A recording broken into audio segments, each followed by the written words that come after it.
Ay, ito po si Chairman Ronald Cardema ng Duterte Youth Party List. Kasama po si Attorney Christian Calabia at ang ating isa pong Congressman Berlin Lingwa.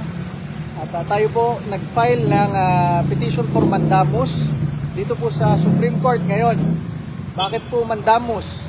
Kasi po sa isang mandamus po na petition, nire-require po ang isang ahensya ng gobyerno na gawin yung kanilang ministerial duty.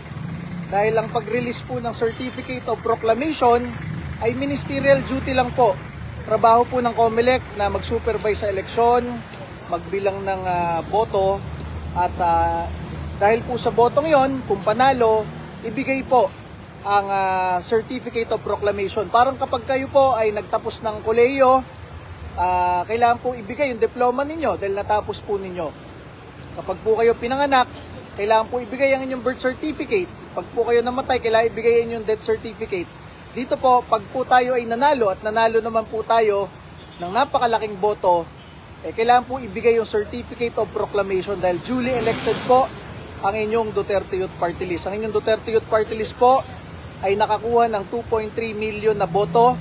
Pinakamalaking boto po mula sa mga OFWs sa iba't ibang bansa sa buong mundo. Number 1 po tayo sa Amerika, sa Canada, Saudi Arabia, Singapore, Israel, Kuwait, dito sa China, kahit sa Hong Kong, kahit po sa England, Germany, France, at iba't ibang bansa po. Number 1 po ang Duterte Youth Party List na ibinoto ng ating mga bayaning OFWs. Number 1 rin po tayo sa ating mga government troops, mga tropa ng gobyerno, pulis at sundalo mula sa local absentee voting. Kaya po, yung ganyang kalaking mandato po ay hindi binabaliwala dahil sinasabi po ng ating bansa, bumoto kayo, napaka-importante ng inyong boto. Ang boto po na ibinigay ninyo sa inyong Duterte Youth Party List ay 2.3 million na boto. Isa po sa pinakamalaking boto sa party list sa kasaysayan po ng bansa.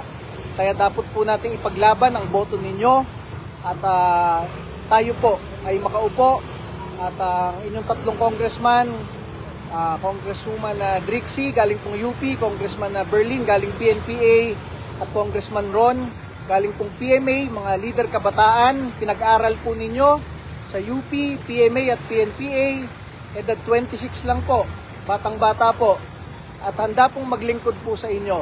Ay kailangan pong makaupo dahil sila po ay pinagkatiwalaan ninyo, ibinoto ninyo na gusto nyong maging kinatawan ninyo sa Kongreso, handang lumaban para sa inyo, sa inyong karapatan at para protektahan kayo laban sa mga kriminal, dorogista, terorista.